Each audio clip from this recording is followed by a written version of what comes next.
सद्गुरु ने योग के गूढ़ आयामों को आम आदमी के लिए इतना सहज बना दिया है कि हर व्यक्ति उस पर अमल करके अपने भाग्य का स्वामी खुद बन सकता है। इसी पक्ति के साथ दोस्तों हम लेकर के आए हैं इनर इंजीनियरिंग नामक पुस्तक का ऑडियो बुक, जिसको कि लिखा है सद्गुरु जी ने। लेकिन आगे पढ़ने से पहले दोस्तों आप हमारे चैनल को लाइक करो, शेयर करो और सब्सक्राइब कर दो। तो आओ चलो शुरू करते हैं हम ऑडियो बुक को। Inner engineering. एक योगी और द्विगदर्शी सद्गुरु एक आधुनिक गुरु हैं। विश्व शांति और खुशहाली की दिशा में निरंतर काम कर रहे सद्गुरु के रूपांतरणकारी कार्यक्रमों से दुनिया के करोड़ों लोग को एक नई दिशा मिलती है। 2017 में भारत सरकार ने सद्गुरु को पद्म विभूषण पुरस्कार से सम्मानित किया। सद्गुरु ने योग के गूढ़ आयामों को आम आदमी के लिए इतना सहज बना दिया कि हर व्यक्ति उस पर अमल करके भाग्य का स्वामी खुद ही बन सकता है। सद्गुरु जितनी गहराई से आंतरिक अनुभव और ज्ञान से जुड़े हुए हैं, उतनी ही गहराई से सांसारिक मुद्दों से भी जुड़े हुए हैं। अध्यात्म पर सद्गुरु की दक्षता उनके गहन आंतरिक अनुभव का ही परिणाम है, जिससे वे आध्यात्म की खोज करने वालों का मार्गदर्शन करते हैं। सद्गुरु को दुनिया के प्रतिष्ठित मंचों पर मानवाधिकार, कारोबार, मूल्यों और सामाजिक, पर्यावरण और आध्यात्मिक संबंधित विविध मुद्दों पर बोलने के लिए भी बुलाया जाता है। एक प्रमुख वक्ता के रूप में सद्गुरु ने संयुक्त राष्ट्र संघ मुख्यालय में मानव कल्याण जैसे मुद्दों को संबोधित किया है। इसके अतिरिक्त वे Massachusetts institute of technology, London business school, world president organisation, house of lords UK, संयुक्त राष्ट्र संघ मिलेनियम शांति सम्मेलन और विश्व शांति कांग्रेस में भी एक वक्ता के रूप में शामिल रह चुके हैं। सद्गुरु ईसा फाउंडेशन के संस्थापक भी हैं, जो पिछले 3 दशकों से व्यक्तिगत और विश्व कल्याण को समर्पित एक गैर लाभकारी संगठन है। सद्गुरु जीवन के हर एक पहलू को एक उत्सव की तरह जीते हैं। उनकी रुचि जीवन के लगभग हर क्षेत्र में है, जिसमें शिल्प और डिजाइन, काव्य और चित्रकला, खेल और संगीत, पर्यावरण और कृषि शामिल है।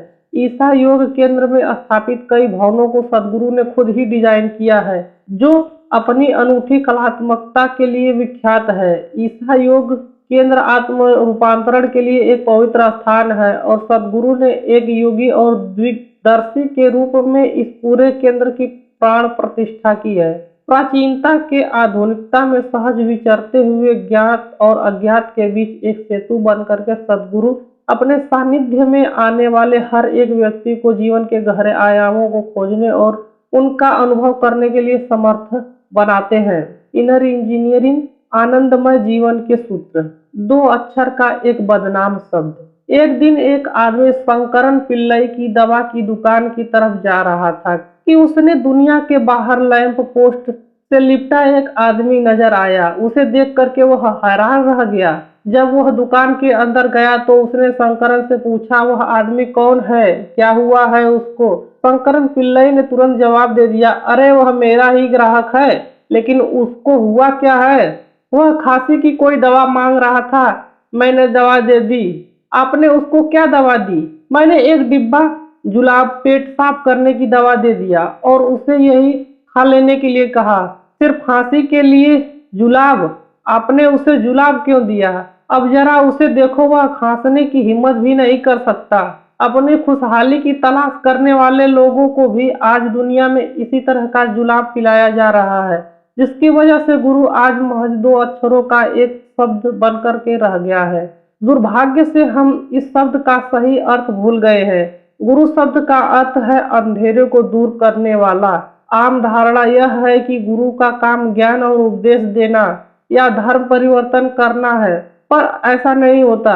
गुरु का काम अपने लिए उन आयामों को उजागर करना है जो अभी आपने अनुभव में नहीं किया है, जो आपकी ज्ञानेंद्रियों के बोध तथा उसके मनोवैज्ञानिक नाटक से परे होते हैं। मुख्य रूप से गुरु इसलिए होता है ताकि वह आपके अस्तित्व की प्रकृति से आपका परिचय करा सके। आजकल बहुत ही गलत और खतरनाक ढंग से बहकाने वाली शिक्षा दी जा रही है।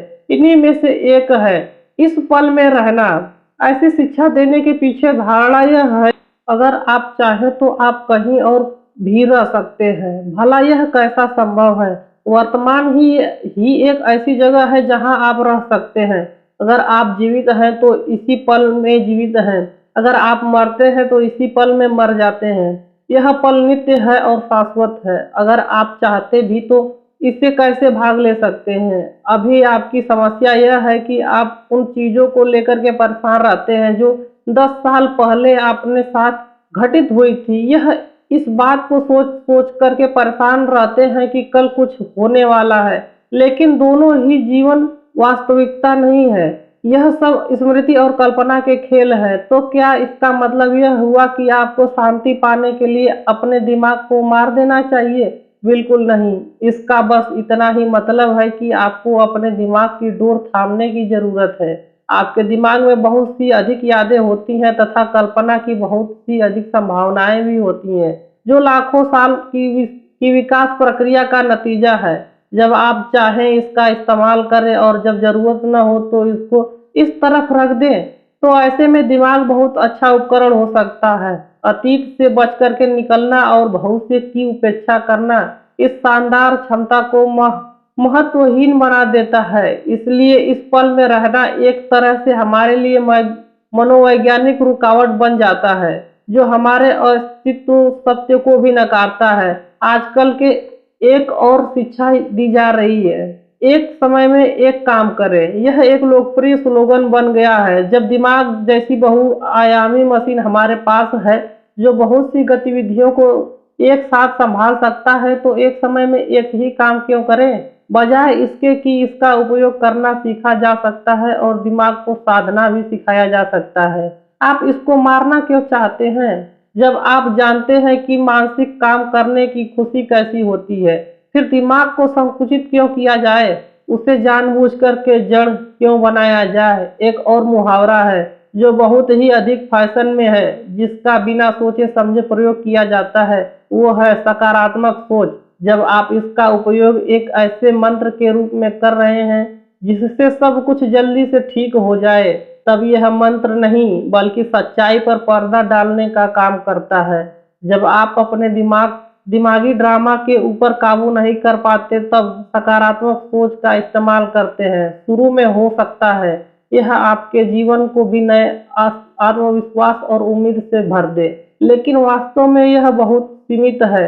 अगर लंबे समय तक आप वास्तविकता को नकारते हैं, तो यह आपके जीवन के दृष्टिकोण को एक तरफा बना देता है। इसके अलावा इंसान की खुशहाली को स्वर्ग को एक्सपोर्ट करने का कारोबार काफी समय से भी चला आ रहा है, और यह दावा किया जा रहा है कि संसार का मूल प्रेम है। प्रेम मानवीय संकल्पना है। अगर आप इस बारे में कोई कोर्स करना चाहते हैं, तो आप अपने कुत्ते से सीख सकते हैं। वह प्रेम से भरा होता है। प्रेम को जानने के लिए आपको किसी और ग्रह पर नहीं जाना है। यह सभी बचकाने सिद्धांत इस धारणा से आते हैं कि ये सारा अस्तित्व मानव केंद्रित है। इस एक विचार ने हमसे हमारी समझ छीन करके इतिहास में हमको कुछ जघन्य अमानवीय अपराध कराए हैं, और यह सब आज भी हो रहा है। एक गुरु के रूप में मेरे पास देने के लिए कोई शिक्षा नहीं है, समझाने के लिए कोई फिलॉसफी नहीं है, प्रचार करने के लिए कोई मत या सिद्धांत नहीं है। और ऐसा इसलिए है क्योंकि मानवता की समस्त बीमारियों का एकमात्र हल है खुद का रूपांतरण। आत्म रूपांतरण खुद को धीरे धीरे बेहतर बनाना नहीं है। आत्म रूपांतरण नैतिकता और आचार संहिता से या व्यवहार में बदलाव लाने से नहीं होता है, बल्कि अपनी असीमित प्रकृति से अनुभव करने से होता है। आत्म रूपांतरण का मतलब है कि अब पुराना कुछ भी नहीं रहा। यह जीवन को जानने और अनुभव करने के पूरे आयाम को ही बदल देता है। इसको जानना ही योग है। जो व्यक्ति अपने जीवन में इसे साकार कर लेता है, वह योगी हो जाता है। जो इस दिशा में अपना मार्गदर्शन कर रहा है, वह गुरु है। इस पुस्तक के माध्यम से मेरा उद्देश्य यह है कि आनंद आपका हमेशा का संगी साथी बना रह जाएगा। इसे एक वास्तविकता बनाने के लिए यह पुस्तक आपको कोई उपदेश नहीं बल्कि एक विज्ञान भेंट करती है। कोई शिक्षा नहीं बल्कि एक तकनीकी भेंट कराती है। कोई नियम नहीं बल्कि एक मार्ग भेंट करती है। उस विज्ञान की खोज करने का, उस तकनीक के ऊपर काम करने का, उस रास्ते पर चलने का अब समय आ गया है। गुरु इस यात्रा की मंजिल नहीं है, बल्कि वह रोड मैप है। आंतरिक आयाम का अनजाना इलाका है। अगर आप ऐसे रास्ते पर चलते हैं जो आपके लिए अनजान है, तो क्या यह अच्छा नहीं होगा कि आपके पास रोड मैप हो? एक तरह के गुरु का मतलब होता है जीता जागता रोड मैप, जीपीएस यानी गुरु पाथ फाइंडर सिस्टम। और इसलिए है दो अक्षरों का यह बदनाम शब्द। आपका काम दो गुना आसान बनाने के लिए मैंने सोचा इसे 4 अक्षरों का बना दूं, सद्गुरु। खंड 1, पाठकों के लिए संदेश। इस तरह की पुस्तक को पढ़ने के लिए नजरिए कई हो सकते हैं। पहला यह कि आप सीधे अभ्यासों को करना शुरू कर दो, खुद से इनको आजमाने में लग जाओ। मगर यह किताब सेल्फ हेल्प पुस्तिका होने का दावा नहीं करती है। इसमें एक जबरदस्त व्यवहारिक रुझान तो है, पर इसके अलावा भी बहुत कुछ है। दूसरा यह कि इसे आप सैद्धांतिक रूप से लें, मगर यह विद्वता हासिल करने के लिए भी नहीं है। मैंने कभी भी योग का कोई ग्रंथ पूरी तरह नहीं पढ़ा, मुझे कभी पढ़ने की जरूरत भी नहीं पड़ी। मैंने आंतरिक अनुभव को आधार बनाया। अपने जीवन में काफी बाद में जाकर के मैंने पतंजलि के कुछ योग सूत्रों को सरसरी निगाह से पढ़ा, जो कि योग का एक महत्वपूर्ण ग्रंथ है। तब मैंने महसूस किया कि उनमें उनके मर्म तक मेरी एक खास पहुंच है। इसका कारण यह है कि मैंने उन्हें सैद्धांतिक रूप से पढ़ने के बजाय अनुभव के स्तर पर देखा। योग जैसे एक गूढ़ विज्ञान को सिर्फ एक सिद्धांत में सीमित कर देना उतना ही दुखद है जितना कि उसका इस्तेमाल बीमारियों को दूर करने वाली कसरतों से होता है। और इसलिए इस किताब को अंततः 2 खंडों में बांटा गया है। पहले में एक रोड मैप बनाया गया है और दूसरे में उस पर चलने के तरीकों को सुझाया गया है। इस खंड में आप जो पढ़ने वाले हैं वह विद्वता या विशेषज्ञता का प्रदर्शन नहीं है, बल्कि यहाँ कुछ मौलिक दृष्टि से भेंट करने की कोशिश की गई है, ताकि दूसरे खंड के लिए एक ठोस आधार तैयार हो सके, जिसके ऊपर अभ्यासों पर आधारित ढांचा खड़ा किया जा सके। ये अंतर्दृष्टि कोई सिद्धांत या उद्देश्य नहीं है और निश्चित रूप से निष्कर्ष भी नहीं है। उन्हें एक ऐसा यात्रा दिशा सूचक के रूप में देखा जा सकता है जो सिर्फ आपको ही करनी है, किसी और को नहीं। ये ऐसा मूल दृष्टिकोण है जो मेरी ऊपर उस चरम जागरूकता से जन्मे हैं जो 33 साल पहले एक रूपांतरणकारी अनुभव के बाद मुझे मिली। यह खंड आध्यात्मक चर्चा के साथ शुरू होता है ताकि आप उस लेखक के बारे में कुछ जान सकें जिसके साथ आप समय बिताने वाले हैं। अगर आपने बाकी पुस्तक पढ़ने का फैसला किया, इसके बाद यह खंड कुछ बुनियादी विचारों की जांच परख करता है, जिसमें कुछ आमतौर पर उपयोग और दुरुपयोग होने वाले शब्दों जैसे नियति, जिम्मेदारी, खुशहाली और उससे भी महत्वपूर्ण शब्द योग का अन्वेषण करता है। इस खंड के अध्याय एक साधना के साथ समाप्त होता है। संस्कृत में साधना शब्द का अर्थ है उपकरण या साधन।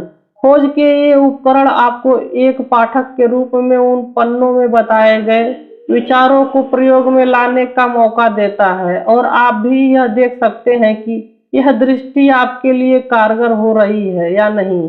खंड 2 में और अधिक साधनाएं देखने को मिलती हैं। मुझे अक्सर बताया जाता है कि एक मॉडर्न गुरु हूँ। उस टिप्पणी पर मेरा जवाब यह है कि मैं न तो मॉडर्न हूँ और न ही प्राचीन, ना ही नए युग का, ना ही पुराने युग का। मैं इस युग का हूँ और हर गुरु ऐसा ही रहता है। सिर्फ विद्वान, पंडित और धर्मशास्त्री प्राचीन या आधुनिक हो सकते हैं। सिद्धांत या विश्वास पुराना या नया हो सकता है, मगर गुरु हमेशा समकालीन होते हैं। जैसा कि मैंने पहले ही कहा, गुरु वह है जो अंधकार को दूर करता है, जो आपके लिए दरवाजा खोलता है। अगर कल मैं किसी के लिए दरवाजा खोला था या मैं आपके लिए कल दरवाजा खोलने का वादा करूं, तो उसका कोई महत्व नहीं है। इसका मूल तब है जब मैं आपके लिए आज दरवाजा खोलता हूं। तो सत्य समय से परे है, मगर तकनीकी और भाषा हमेशा समकालीन होती है। अगर ऐसा नहीं है तो उन्हें त्याग देना चाहिए। कोई परंपरा अपने समय में चाहे कितनी भी प्रतिष्ठित क्यों न रही हो, अगर वह अपनी प्रासंगिकता को खो चुकी है तो उसे बस म्यूजियम में ही रखा जा सकता है। हालांकि मैं इस किताब में एक प्राचीन तकनीक का अन्वेषण करूंगा, पर यह ऐसी एक तकनीक है जो आज भी पूरी तरह से कारगर साबित हुई है। व्यक्तिगत रूप से मेरी दिलचस्पी कुछ नया सिखाने में नहीं है, मेरी दिलचस्पी सिर्फ सत्य में है। मगर मैं आशा करता हूँ कि अगले खंड में आपको कुछ ऐसा भी पल मिलेगा जहाँ ये दोनों एक दूसरे से मिलते हुए प्रतीत होंगे, क्योंकि जब सही स्थितियां होती हैं, जब कोई दृष्टि आंतरिक स्पष्टता से पैदा होती है और वह ग्रहणशीलता के लिए सही पल में पाठकों को की जाती है, तो एक पुरातन सत्य जबरदस्त तरीके से रूपांतरकारी साबित होती है। अचानक वह ताजा, जीवन प्रदीप्त और नवीन हो जाता है, मानो उसे इतिहास में पहली बार बोला और सुना गया हो। जब मैंने अपनी शुद्ध बुद्ध खो दी, तब मैं एक इंसान था। मैं एक पहाड़ी पर चढ़ा क्योंकि मेरे पास गंवाने के लिए समय था, पर मैंने सब गंवा दिया, वो सब जो मैं और मेरा था। मैं और मेरा के जाने से मेरा सारा संकल्प और कौशल जाता रहा। अब मैं हूँ एक खाली घड़े समान, अधीन हूँ ईश्वरी इच्छा और अनंत कौशल के। मैसूर शहर में एक चलन है, अगर आपके पास करने के लिए कुछ है तो चामुंडी पहाड़ी पर जाइए, और अगर करने के लिए कुछ नहीं है तो भी चामुंडी पहाड़ी पर जाइए। अगर आप किसी से प्यार करते हैं तो चामुंडी पहाड़ी पर जाइए, और अगर प्यार में आपका दिल टूट गया है फिर भी तो चामुंडी पहाड़ी पर जाइए। एक दोपहर मेरे पास करने को कुछ नहीं था और हाल में ही मेरा दिल भी टूट गया था, इसलिए मैं चामुंडी पहाड़ी पर चला गया। एक स्थान पर मैंने अपनी मोटरसाइकिल खड़ी की और करीब 2/3 पहाड़ी चढ़ने के बाद एक चट्टान पर बैठ गया। वह मेरी ध्यानशिला थी, वह वहां काफी समय से थी। उस चट्टान पर बैगनी बेर और बरगद के नाटे पेड़ ने अपनी मजबूत जड़ें जमाई हुई थी। वहां से शहर का मनोरम दृश्य दिखाई दे रहा था। उस क्षण तक मेरा जो भी अनुभव था उसके अनुसार मेरा शरीर और मन दोनों मैं थे और शेष विश्व बाहरी। लेकिन अचानक मुझे भान नहीं रहा था कि मैं क्या था और क्या नहीं। मेरी आंखें अभी भी खुली थी, लेकिन मैं जिस हवा में सांस ले रहा था, जिस पत्थर पर मैं बैठा था, सब मैं बन गया था। वहां जो कुछ था सब मैं था। मैं सचेत होते हुए भी चेतन नहीं था। चीजों में फर्क कर पाने की इंद्रियों की प्रकृति खो चुका था। इस बारे में जितना ज्यादा कहूंगा उतना ही ज्यादा पागलपन लगेगा, क्योंकि जो हो रहा था वो अवर्णनीय था। मेरा मैं हर जगह व्याप्त था, हर चीज अपनी समय सीमाओं से परे विस्तार कर रही थी, हर चीज विस्तृत होकर के दूसरे हर चीज में समा रही थी। यह संपूर्णता की आयाम रहित एकता थी। बस वही पल अब मेरा जीवन है जो बहुत सुंदरता से बरकरार है। अब मुझे होश आया तो ऐसा लगता है कि महज 10 मिनट गुजरे हैं, लेकिन मेरी घड़ी की सुइयां बता रही हैं कि शाम के 7:30 बज चुके थे, यानी 7.5 घंटे बीत चुके हैं। मेरी आंखें खुली थी, सूरज ढल चुका था और अंधेरा हो गया था। मैं पूरी तरह से सतर्क था, लेकिन उस पल तक जिसे मैं मानता था वह पूरी तरह से गायब हो चुका था। मैं रोने धोने वालों में से नहीं हूँ, मगर फिर भी चामुंडी पहाड़ी की उस चट्टान पर 25 साल की उम्र में मैं इतना उन्मत्त था कि मेरे आंसू बह रहे थे और मेरी कमीज गीली हो चुकी थी। शांत और खुश रहना मेरे लिए कोई मसला नहीं था। जैसा चाहा वैसी जिंदगी बिताई। मैं 60 के दशक में बड़ा हुआ। वह बीटल्स और ब्लू जींस का दौर था। मैंने यूरोपीय दर्शन और साहित्य में दोस्तों और काफ्का और उन जैसे अन्य लेखकों को भी पढ़ रहा था, लेकिन यहाँ अपने अस्तित्व के एक बिल्कुल अलग आयाम से मेरा विस्फोट ढंग से सामना हुआ, जिसकी मुझ तनिक भी जानकारी नहीं थी। मैं उल्लास और आनंद की एक बिल्कुल नई अनुभूति से भीग चुका था, जिसका न तो मैं कभी अनुभव किया था न ही उसकी संकल्पना किया।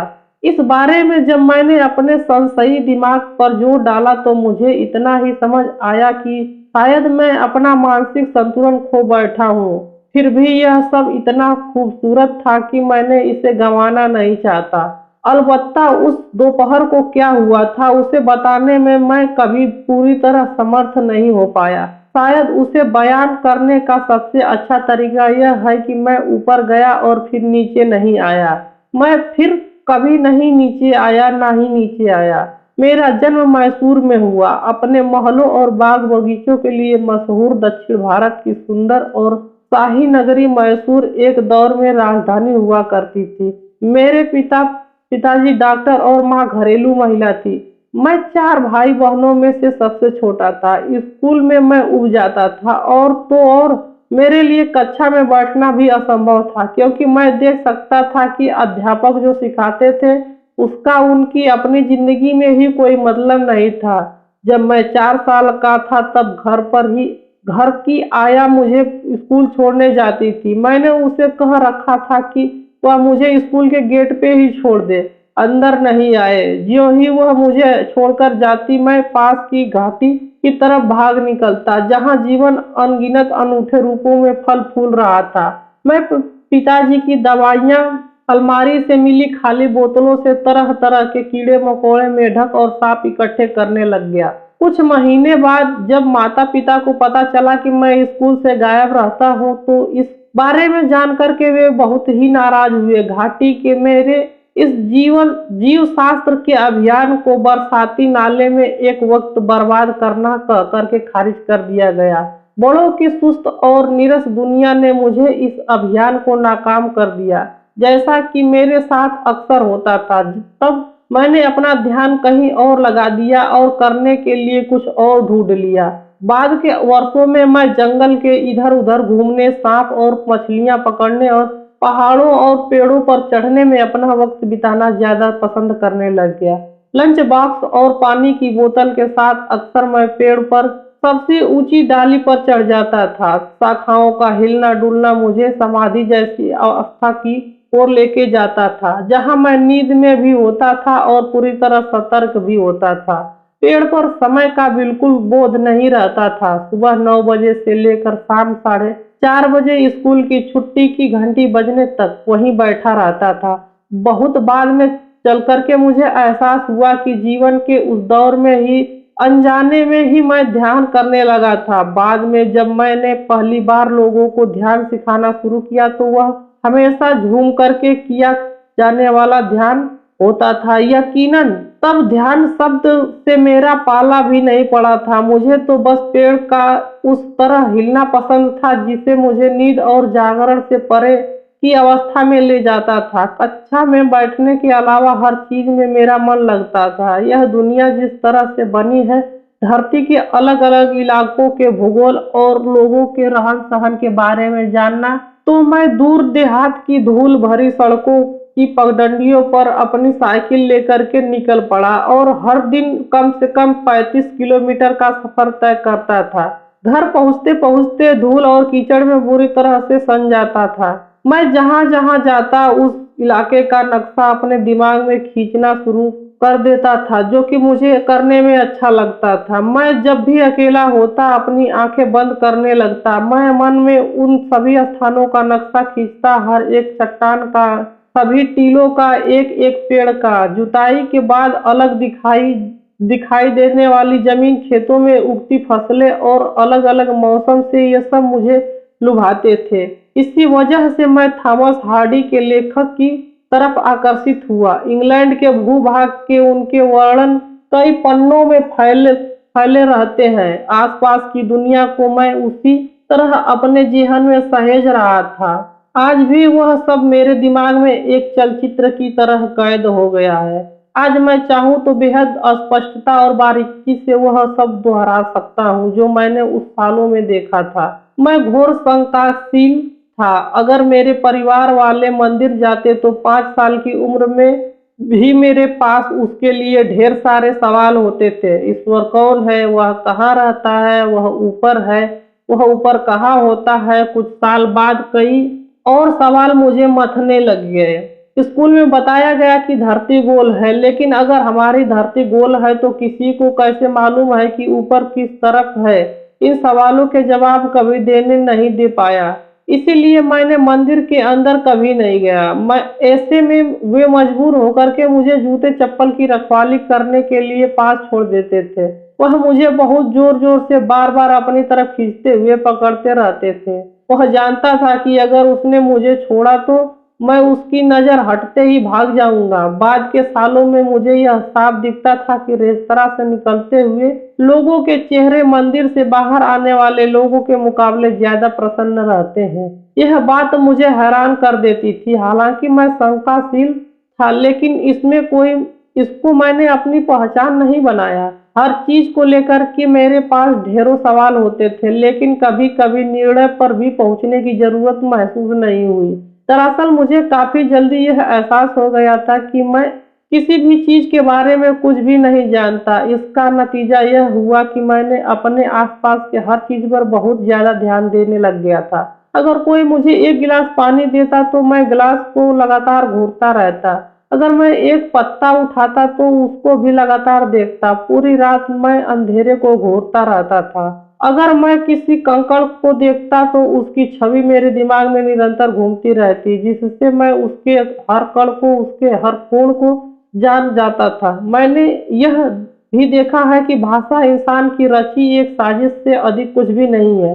अगर ऐसा कोई बोलता तो मुझे लगता कि वह सिर्फ आवाजें निकाल रहा है और मैंने उसके अर्थ निकाल रहा हूँ। तो मैंने अर्थ निकालना बंद कर दिया और फिर आवाजें मेरे लिए बड़ी हास्यास्पद बन गई। मैं देख सकता था कि उनके मुंह बनी बनाई ध्वनियां उगल रही हैं। मैं एक तक देखता रहता तो इंसान भी विघटित होकर के ऊर्जा के एक धुंधले गोले में तब्दील हो जाएगा। तब सिर्फ आकृतियां ही बची रह जाएंगी। असीम अज्ञानता की इस स्थिति में किसी भी चीज के ऊपर मेरा ध्यान चला जाता। डॉक्टर होने के नाते पिताजी सोचते हैं कि मेरे मनोवैज्ञानिक परीक्षण की जरूरत है। वे कहते हैं यह लड़का हर वक्त किसी न किसी चीज को बिना पलक झपकाए घूरता रहता है, लगता है पागल हो गया है। मुझे यह हमेशा से अजीब लगता है कि दुनिया इस बात को नहीं समझती कि मैं कुछ नहीं जानता कि अवस्था कितनी गहन है। जो लोग विश्वासों के और मान्यताओं से इस अवस्था को नष्ट कर देते हैं, वे एक बड़ी संभावना, जानने की संभावना से पूरी तरह से चूक जाते हैं। वे इस बात को भी भूल जाते हैं कि मैं कुछ नहीं जानता एक द्वार है, जानने और ढूंढने का एकमात्र द्वार। माँ मुझसे कहती है कि अपने अध्यापकों पर ध्यान दिया करो। मैंने वही किया। जिस तरह का ध्यान मैंने उनकी बातों पर दिया, वैसा ही कभी भी कहीं भी और किसी ने भी नहीं दिया होगा। मुझे नहीं मालूम था कि वे क्या कर रहे होते थे, पर जब मैं कक्षा में होता था तो बगैर पलक झपकाए उन्हें एकटक घूरता ही रहता था।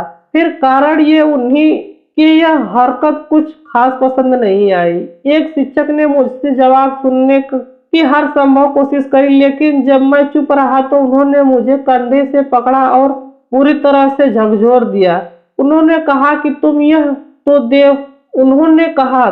तो देवता हो या शैतान हो। फिर उन्होंने आगे कहा, मुझे लगता है कि तुम शैतान हो। मैंने खास अपमानित महसूस नहीं किया। इससे पहले तक मैं अपने आसपास की हर चीज को अचरज की दृष्टि से देखता रहता था, रेत के एक कण से लेकर ब्रह्मांड तक को। लेकिन सवालों के जटिल जंजाल में हमेशा एक विविधता थी, और यह वह थी कि मैं को लेकर के। लेकिन मेरे शिक्षक को क्रोधपूर्ण कथन ने मेरे लिए कई और सवाल खड़े कर दिए थे। मैं कौन था? इंसान, देवता, शैतान, क्या था? जवाब के लिए मैंने खुद को ही घूरने की कोशिश किया, लेकिन जब जवाब नहीं मिला तो अपनी आंखें बंद करके इसका जवाब ढूंढने की कोशिश करने लग गया। मिनट से घंटे हो जाते और मैं अपनी आंखों को बंद किए बिना बैठा रहता था। जब मेरी आंखें खुली होती तब हर चीज मुझे हैरान कर दे रही थी।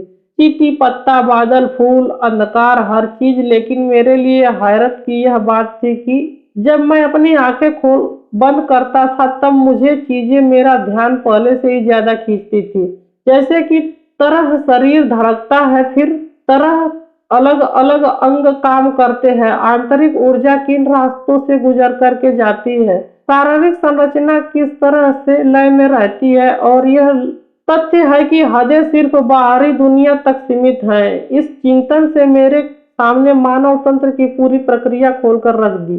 मैं यह या वह हूँ जैसा आसान जवाब तक पहुँचाने के बजाय इस चिंतन ने यह एहसास कराया कि अगर मैं चाहूँ तो मैं सब कुछ हो सकता हूँ।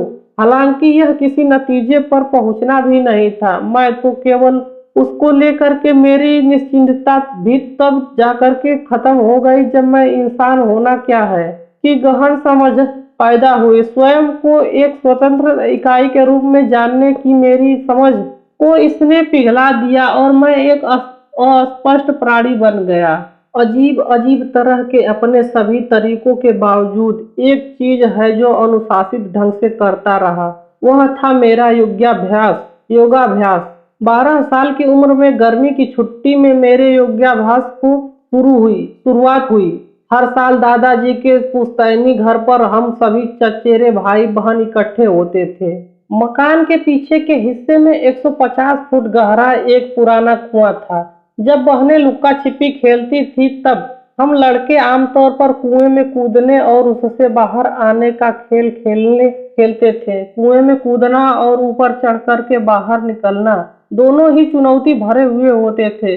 अगर इसे सही तरीके से नहीं किया जाए तो सिर्फ दीवार से टकरा करके चकनाचूर हो सकता था। यही नहीं, चढ़ते समय सीढ़ियां नहीं होती थी। चट्टान की खुरदरी सतह पर हाथ और पांव जमा जमा करके चढ़ना पड़ता था। कई बार तो अधिक दबाव के चलते नाखून लहूलुहान हो जाते थे। बस कुछ ही लड़के यह करतब दिखा पाते थे। मैं उनमें से एक था और इसमें भी माहिर था। एक दिन 70 साल के एक बुजुर्ग वहां पर आए। उन्होंने कुछ देर तक हमें यह करतब करते हुए देखा, फिर बगैर कुछ कहे कुएं में कूद पड़े। हमें लगा कि वे डूब गए होंगे, लेकिन वे मेरे मुकाबले अधिक तेजी से चढ़ कर के बाहर आ गए। मैंने अपने अहंकार को किनारे रख करके उनसे सिर्फ एक सवाल पूछा, आपने यह कैसे किया? उन्होंने कहा, चलो योग सीखो। मैंने एक पिल्ले की तरह उनका अनुसरण किया और इस तरह मैं मल्लाडिल्ली स्वामी, वे बुजुर्ग इसी नाम से भी जाने जाते थे, का शिष्य बना और योग सीखने लगा। पहले हर सुबह मुझे जागना पूरे घर के लिए एक मुश्किल काम होता था। परिवार के लोग मुझे बिस्तर पर बैठने की कोशिश करते थे और फिर से लुढ़क कर करके सो जाता। मेरी माँ दांत साफ करके मेरे हाथ में ब्रश थमाती थी तो मैं उसे मुंह में रख करके सो जाता था। वे निराश होकर के मुझे गुसल खाने में ढकेल देती थी और मैं वहां भी सो जाता था। लेकिन योग शुरू करने के 3 महीने बाद मेरा शरीर हर सुबह 3:30 बजे अपने आप जाग जाने लग गया, वो भी बिना किसी बाहरी कोशिश के।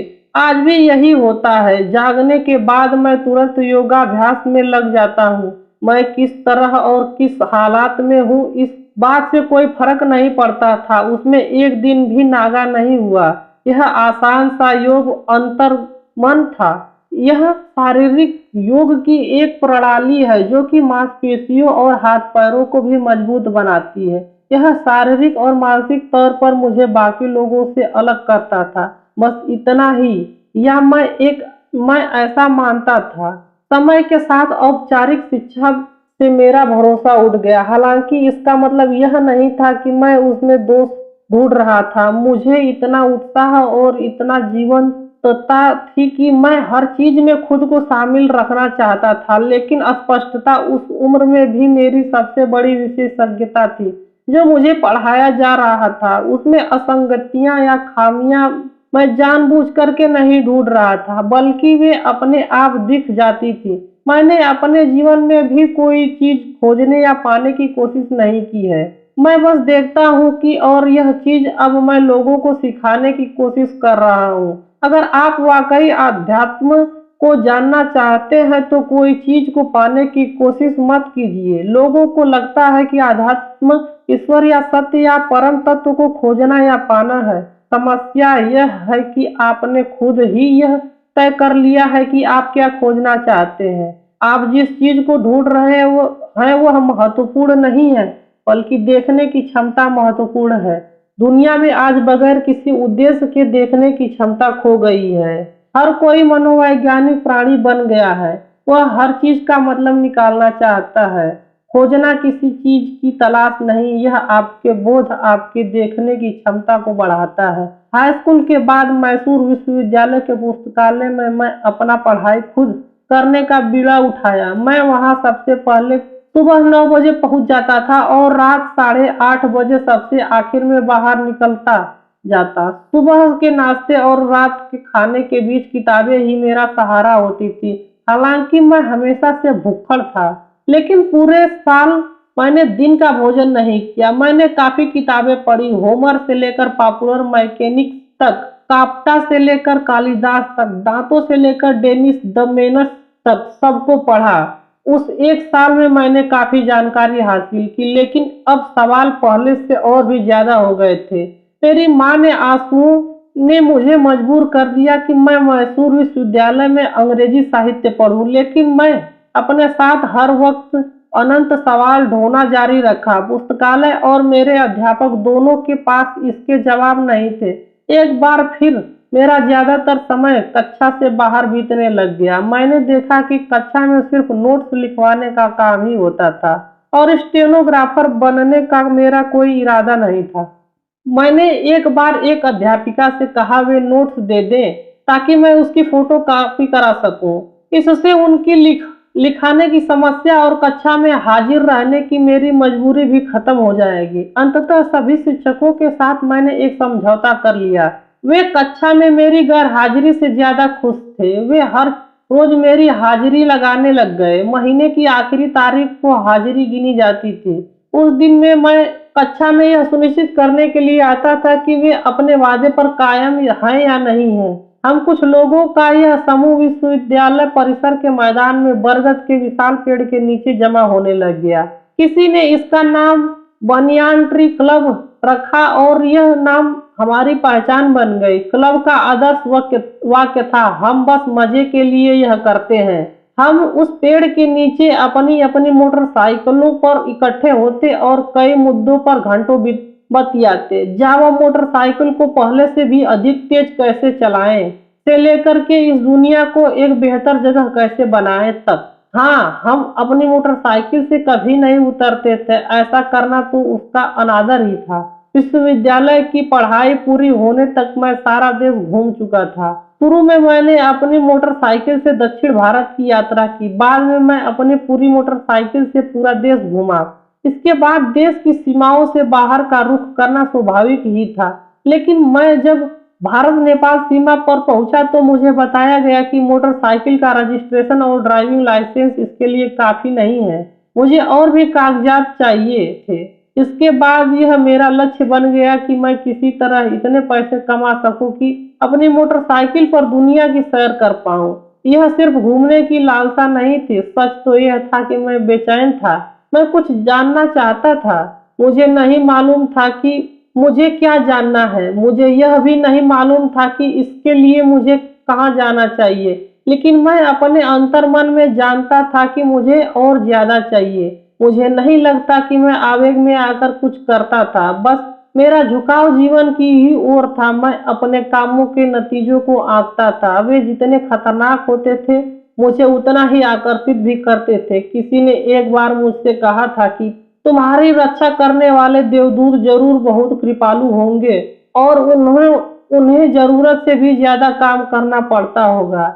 अपनी हदों को आंकने, सीमाओं को पार करने की हसरत हमेशा से मेरे अंदर ही थी। क्या और क्यों मेरे लिए कभी सवाल नहीं रहे, सिर्फ कैसे ही एक सवाल होता था।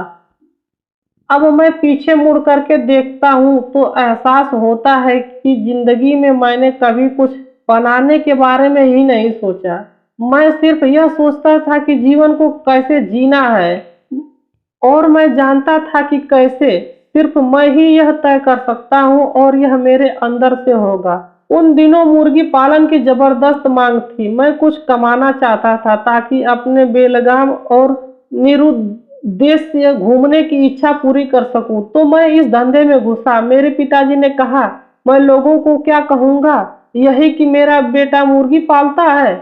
लेकिन मैंने अकेले अपने दम पे अपना मुर्गी पालन फार्म शुरू कर दिया। धंधा चल निकला, मुनाफा बढ़ने लग गया। मैं हर सुबह इस काम को 4 घंटे देता था। बाकी समय पढ़ने, कविता लिखने, कुएं में तैरने ध्यान लगाने और बरगद के विशाल पेड़ पर बैठकर दिवास्पद देखने में गुजारता था। सफलता ने मुझे जोखिम लेने के लिए उकसा दिया। मेरे पिताजी हमेशा अफसोस करते थे कि उनके बेटे के अलावा हर कोई इंजीनियर या उद्योगपति बन गया है, प्रशासनिक सेवा में भर्ती हो गया है या फिर अमेरिका चला गया है।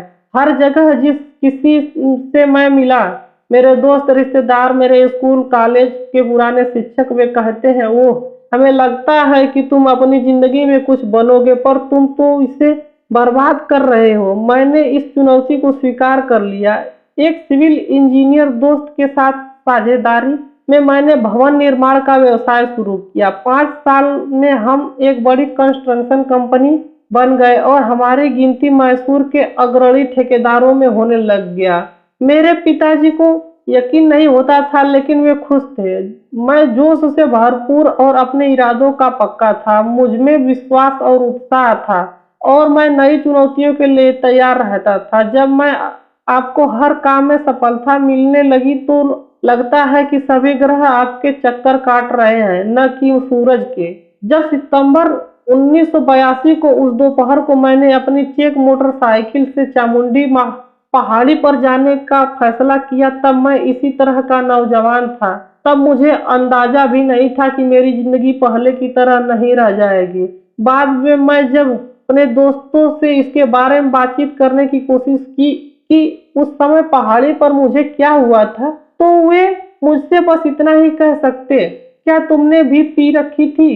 क्या तुमने कोई नशा किया था? वे इस नए आयाम के बारे में मुझसे ज्यादा बेखबर थे, जो अचानक मेरी जिंदगी में विस्फोट की तरह आया था।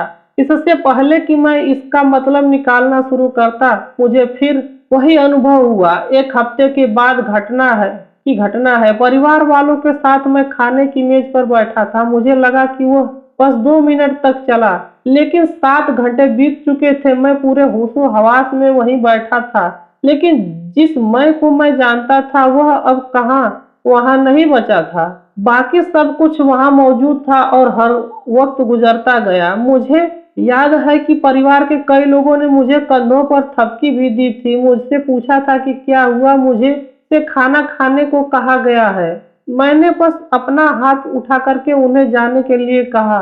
तब तक वे मेरी अजीबोगरीब हरकतों के आदी हो चुके थे, इसलिए उन्होंने मुझे अकेला ही छोड़ दिया। जब मैं सामान्य स्थिति में लौटा तो सुबह के 4:15 बज रहे थे। ऐसा अनुभव बार बार होने लग गया। जब भी ऐसा होता तो लगातार कई घंटों तक मैं न तो कुछ खाता था न सोता था, बस एक जगह बैठा रहता था। एक बार तो यह अनुभव 13 दिनों तक चल गया।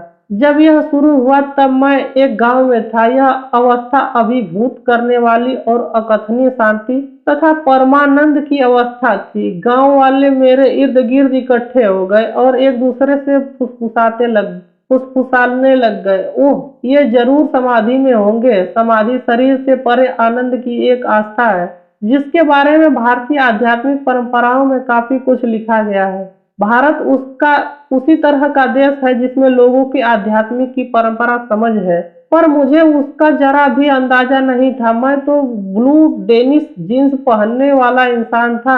जब मैं उस अवस्था से बाहर आया तो कुछ मुझे फूलों की माला पहनाना चाहता था, तो कोई मेरे पैरों को छूना चाहता था। यह सब मुझे पागलपन लगा। मुझे यकीन नहीं हो रहा था कि कोई मेरे साथ ऐसा करना चाहेगा। एक और दिन मैं दोपहर का खाना खा रहा था। मैंने मुंह में पहला निवाला ही रखा था कि अचानक वही अनुभव हुआ। उस पल में मैं इंसानी पाचन की चमत्कारी प्रक्रियाओं का अनुभव कर पा रहा था। एक ऐसी ही प्रक्रिया जिसमें एक बार चीज धरती का एक टुकड़ा मेरे हिस्सा बन रहा था। बौद्धिक स्तर पर हम सब यह जानते हैं कि धरती का एक हिस्सा भोजन हमारा पोषण करता है और फिर एक दिन हमारा शरीर उसी धरती का पोषण करने के लिए उसी मिट्टी में मिल जाता है जिसने कभी हमें जीवन दिया था। लेकिन जब यह बोध अनुभव के प्रकट स्तर पर हुआ तो हमने इसमें मैं कौन हूँ के लिए मेरे मूलभूत दृष्टिकोण को ही बदल दिया। धरती समेत अपने आसपास की हर चीज के साथ मेरे संबंधों में जबरदस्त बदलाव आ गया।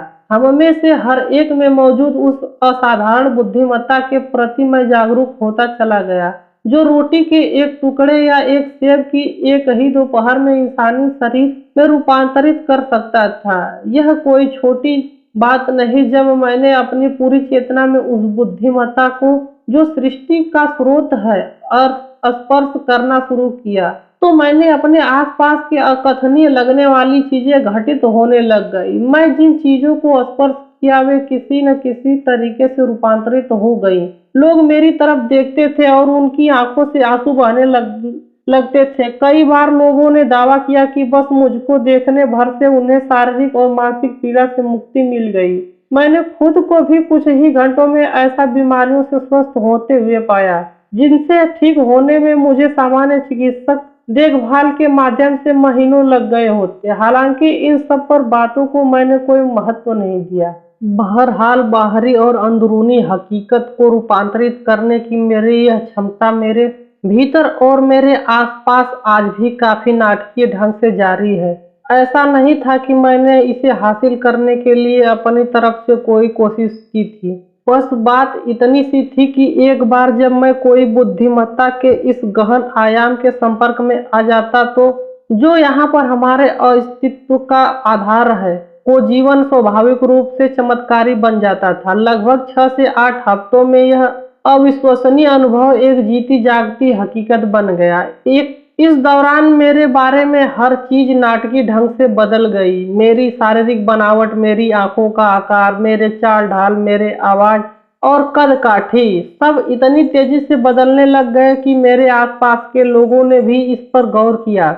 मेरे अंदर जो कुछ भी हो रहा था वह और भी अद्भुत था। 6 हफ्तों के अंदर पुरानी यादों को सचमुच बाढ़ सी आ गई। कई जन्मों की याददाश्त लौट आई। अब मैं अपने अंदर ही एक पल में घटित हो रही लाखों अलग अलग चीजों के बारे में जागरूक हो गया था। यह एक कैलाइडोस्कोप की तरह था। मेरा तार्किक दिमाग यह कह रहा था कि इसमें से कोई भी सही नहीं हो सकता, लेकिन जो मैं अपने अंदर देख रहा था वह दिन की रोशनी से अधिक साफ था।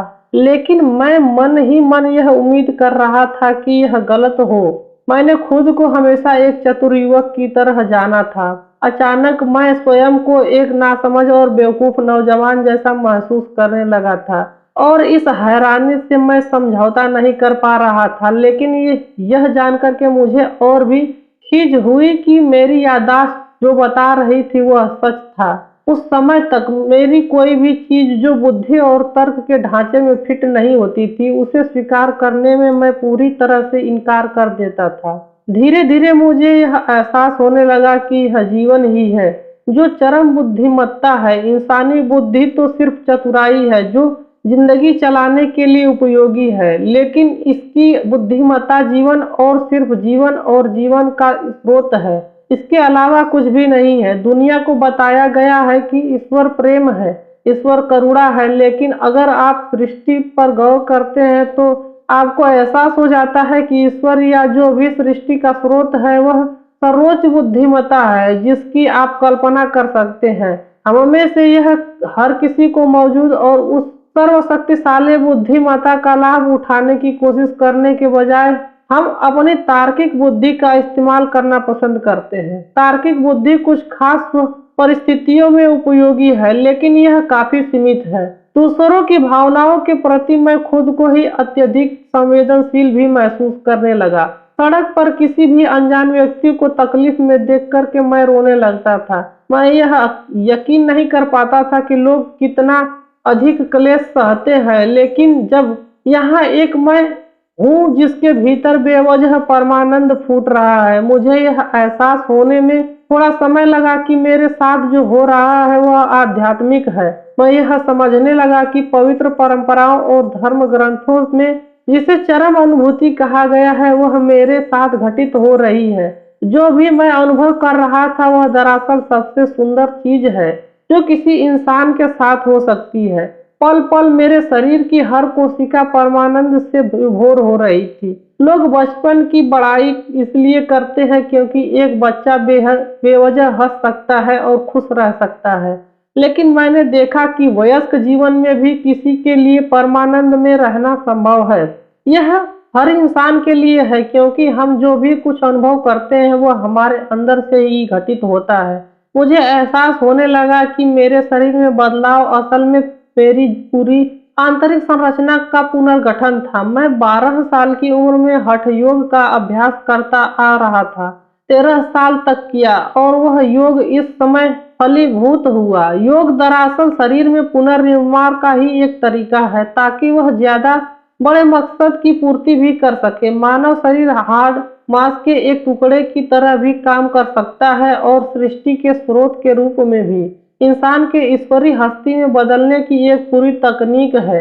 मनुष्य की रीढ़ हड्डियों की एक बेकार व्यवस्था भर नहीं है, बल्कि असल में यह ब्रह्मांड की धुरी है। यह बस इस पर निर्भर करता है कि आप अपनी शारीरिक संरचना को कैसे पुनर्गठित करते हो। अपने मामले में मैंने शारीरिक तीव्रता की स्थिति को आगे बढ़कर के अपने शरीर को इस तरह से रखना सही सीख लिया जैसे कि वह हो ही न। इससे मेरा शारीरिक पहलू बहुत सहज हो गया। पहले वह सारी तीव्रता मेरे शरीर में ही थी। लोग यह महसूस कर सकते थे कि अगर मैं किसी भी कमरे में घुसता तो वह इसका मतलब होता था कि कुछ करना है, लेकिन अब मैंने अपने शरीर को ही अलग तरीके से रखना सीख लिया था, और तब मुझे एहसास हुआ कि यह अनुभव जो मुझे हुआ है यही असल में योग है, और अस्तित्व और संपूर्ण जीवन के साथ ऐक्य और असीमित का अनुभव ही योग था। मैं हर रोज जो सरल योगासन किया करता था वे शारीरिक चुस्ती के लिए थे, या मैं ऐसा सोचता था, लेकिन चामुंडी पहाड़ी के उस अनुभव के बाद मुझे एहसास हुआ कि जो मैं कर रहा था वह वास्तव में एक ऐसी प्रक्रिया है जो मुझे एक ऐसे आयाम में पहुंचा सकती है जो भी भौतिक आयाम में बहुत ही परे था। इसलिए मैं लोगों से कहता हूँ, चाहे आप गलत कारणों से भी योग करें, यह तब भी असर करता है। हर इंसान के भीतर कुछ ऐसा होता है जो सीमाओं को नापसंद करता है और असीमित हो जाने की लालसा रखता है। इंसान की प्रकृति ऐसी है कि हम जो भी अभी हैं हमेशा उसके पीछे ज्यादा होने की इच्छा रखते हैं। इससे फर्क नहीं पड़ता कि हमने कितना हासिल किया है, हम थोड़ा और ज्यादा होना चाहते हैं। अगर हम इसे बारीकी से देखें तो हमें एहसास होगा कि यह लालसा और ज्यादा पाने की नहीं, बल्कि सब कुछ पा लेने की है। हम सब असीम हो जाने की चाहत रखते हैं। समस्या सिर्फ यह है कि हम इसे किस्तों में पाने की कोशिश कर रहे होते हैं। कल्पना कीजिए कि आप 5 फुट गुणा 5 फुट के किसी कमरे में बंद हैं। यह चाहे कितना भी आरामदेह क्यों न हो, आप इससे आजाद होने की इच्छा ही करोगे। अगले दिन अगर आपको उससे बड़े 10 फुट गुणे 10 फुट के कमरे में भी रख दिया जाए तो आप थोड़ी देर तो काफी अच्छा महसूस करेंगे, लेकिन इससे आजाद होने की इच्छा जल्द ही लौट आएगी। साफ है, इससे फर्क नहीं पड़ता कि हम कितनी बड़ी सीमा तय कर सकते हैं। जिस पल आपको सीमा का बोध होता है उसे तोड़ने की इच्छा सहज ही उठ सकती है। पूर्व के देशों में इस लालसा के सांसारिक दृष्टिकोण से इंसानी गतिविधियों और प्रयास का सर्वोच्च लक्ष्य माना गया है। आजादी या मुक्ति या मोक्ष को हर इंसान की एक स्वाभाविक लालसा और चरम लक्ष्य के तौर पर देखा जाता है, मगर इससे बेखबर होने के कारण हम इसे किस्तों में पाने की कोशिश करते हैं। भले ही वह सत्ता, धन, संपत्ति, प्रेम और ज्ञान या संचय करने के जरिए ही क्यों न हो, या आजकल वक्त काटने के सबसे पसंदीदा तरीके खरीदारी के जरिए ही हो। जिस पल मुझे यह एहसास हुआ कि इंसानी इच्छा किसी भी खास चीज के लिए नहीं बल्कि असीम विस्तार के लिए होता है, मुझे अंदर एक तरह की स्पष्टता आ गई। जब मैंने देखा कि हर कोई इसमें सक्षम है तो मेरे भीतर इससे साझा करने की स्वाभाविक चाहत पैदा हुई। तब से मेरा लक्ष्य यही बन गया है कि किसी भी तरह से इस अनुभव को दूसरे लोगों तक पहुंचाऊं, ताकि वे यह समझ सके कि आनंद, आजादी और असीमता की अवस्था में उन्हें वंचित नहीं रखा जा सकता है, जब तक कि वे स्वयं जीवन के सहज उल्लास में रुकावट न बने।